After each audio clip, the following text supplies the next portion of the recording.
Well, the New York Rangers season is over. So what do I take out of this series and what do the Rangers need to do going forward?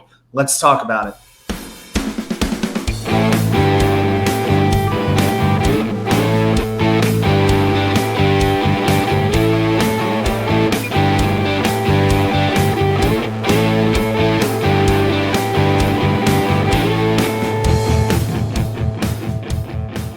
And welcome back to New York Sports WickerMedia. I'm Wa2K99. Thank you, as always, for taking the time to watch these videos. Quick reminder, we go live every Wednesday night. And if you're brand new, welcome aboard. Please like and subscribe. If you're returning, welcome back. With that out of the way, it's obviously I'm not happy. I think there's some people who may have expected me to come on here today and just rant and rave and yell and go nuts. I'm nutsed out. I'm just nutsed out at this point. It is now 31 years, 124 consecutive failures by my teams, by the Jets, by the Mets, by the Knicks, and by the Rangers. Either it's a tease or it's garbage. Those are the only options besides a championship. Getting teased or being embarrassing. And that's what happened once again with the New York Rangers. Pretty much what they have been doing for the last 18 years. Teasing us, being right there, but never being good enough. They're like the Toronto Maple Leafs with great goaltending.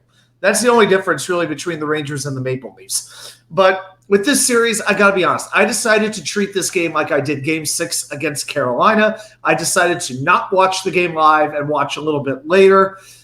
But the whole night, I don't know. I knew after Game 4 went the way that it did that it was not going to go well. You could just see it. And I predicted Rangers in 7 at the beginning of the series. I think what I didn't anticipate was the Rangers power play going into the absolute tank the way that it did. For a week, I have been begging this coaching staff, and I like this coaching staff, to switch something up. Move Lafreniere up, move Zibanejad down to the second unit.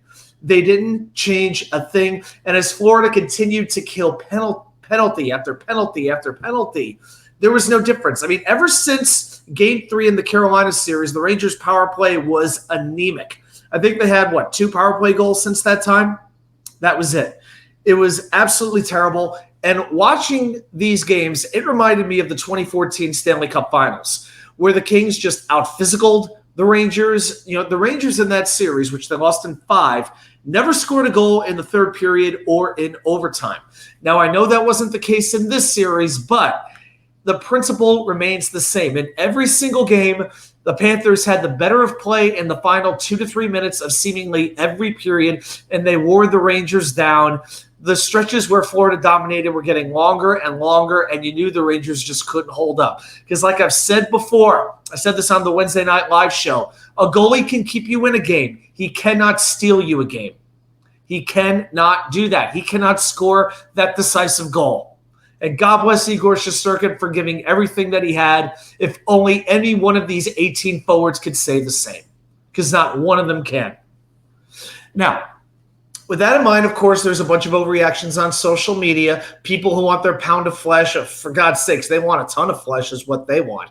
They're talking about this guy's got to get cut. This guy's got to get traded. Buy this guy out. Just people who don't understand anything about the business of hockey. They don't understand how it works. They don't understand what you can do and what you can't do. So I want to say a couple of things about going forward. First of all, stop with the ridiculous trades. Ottawa is never trading Brady Tkachuk, and certainly not to the Rangers. What do the Rangers have to give up? A couple first-round picks? Yeah, let's give them Kakko and Zach Jones. I'm sure Ottawa would make that trade. Please, just stop. The Rangers core is under contract for the foreseeable future. Artemi Panarin has 2 years at $11.6 million, and he's still a fantastic player, even if he is not a great playoff performer. Chriskreider has 3 years. Philip Hedl has 3 years. Barclay Goodrow has 3 years left at over $3.5 million a year. Vinny Trocheck has 5 years. Mika freaking Zibanejad looked like a deer in headlights this series. First time I've ever felt that way about Zibanejad, but he looked like he had no idea how to play the game. 6 years left on his deal. These contracts are not going anywhere. They're not being traded. Oh, and on defense, Adam Fox has 5 years. Jacob Trouba has 2 years left at $8 million. What team is taking that contract on? And the other thing, can we stop with the captain talk? They need to rip the C right off Trouba's chest. What the hell difference does a letter on a chest make? And I'll give Trouba credit for this. Does he take penalties? Yes, he takes penalties. But at least he tries to set the physical tone for his teammates, which they don't follow enough, by the way. I'll give Trouba credit for trying to rally his teammates, even if he can get a little bit reckless at times. But no, Trouba's not going anywhere. You're not going to buy him out and pay like $4 or $5 million in dead cap for the next several years. That's stupid business. Stop with it.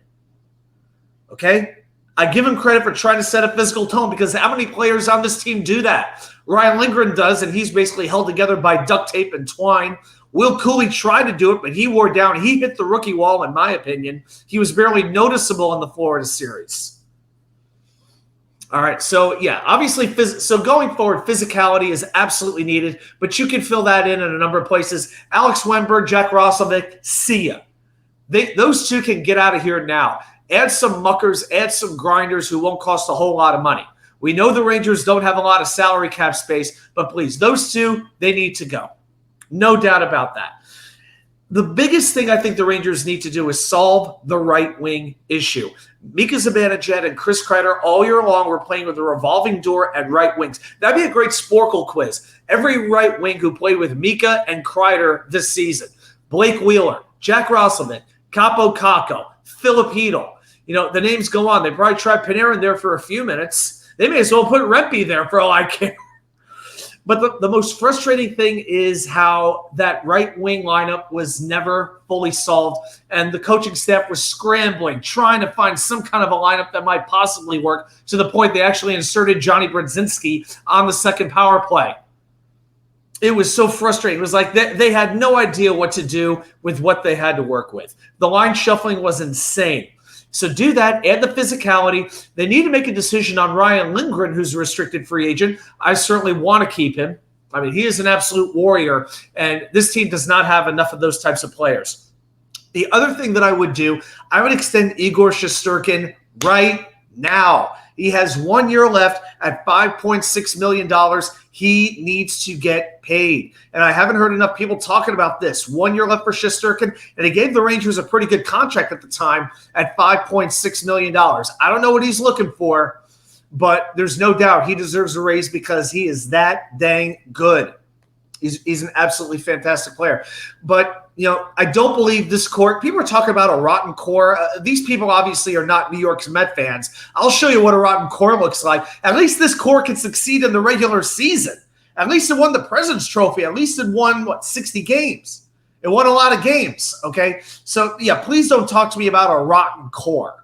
Okay, but the core is not built to win in the playoff. This, to me, is a lot like the 1991-92 Rangers, who won the President's Trophy and got bounced in the second round by Pittsburgh. You get to the second, third round, and you don't have enough left when you face that hard-to-play-against team. The Rangers are not hard enough to play against right now, and that's what's got to happen. You don't need to rip the core up, but you do need to add more physical depth to go with it. And you know what? That might mean you get a few less points in the regular season, but that's okay because home ice, as we've learned, does not mean a whole hill of beans anymore. Okay? But there is a difference between playing great regular season hockey and great playoff hockey. And right now, the Rangers are not a great playoff team. It was a miracle they beat Carolina. It really was. And that final game, I mean, the Rangers didn't show up till the last period. Chriskreider put the team on his back. But before that, remember, Carolina hit 3 or 4 posts. That game, that series was heading back to Madison Square Garden for Game 7 before Kreider bailed him out. He couldn't do it this game. Nobody could. And it's frustrating as hell. But you know what? Tampa Bay got bounced very early by Columbus years ago. They made the adjustments they needed to, and they ripped off a couple of Stanley Cups. Florida had to make some changes as well by making the Huberdeau for Tkachuk trade, signing Bobrovsky, adding Paul Maurice, and it worked for them. Now they're on their way to their second straight Stanley Cup final. The Rangers have to figure out what they can do to add that grit, to add that toughness, to be a tough team to play against in the playoffs, because this team as it is right now is not going to win it. You know, I questioned their effort midway through the Carolina series. I don't know if I can really question them. I think they were just beat like they were beat against Tampa Bay. They had nothing left to give. They didn't know what to do. They didn't know how to play against a seasoned playoff opponent, and it gets frustrating. It gets frustrating, and I understand that. I'm not going to go insane. This team next year is still capable of going a long way. But changes are needed. Let's see what Chris Drury does. But let's stop with the idiotic fire Drury, fire Laviolette, trade half the roster. Like I say, be miserable, but now it's time to be miserable intelligently. Very frustrating when the Stars did not show up the way they needed to in the playoffs. All right, everybody, thanks so much for watching. Now I got nothing left but the Mets until Jets season. My God, what am I going to do? What am I going to talk about? Oh, my God, the pain is real. 124 straight failures, many more to come. Thanks, everybody, for watching, and I'll see you right back here with more content from you know where, the Wicker Chair.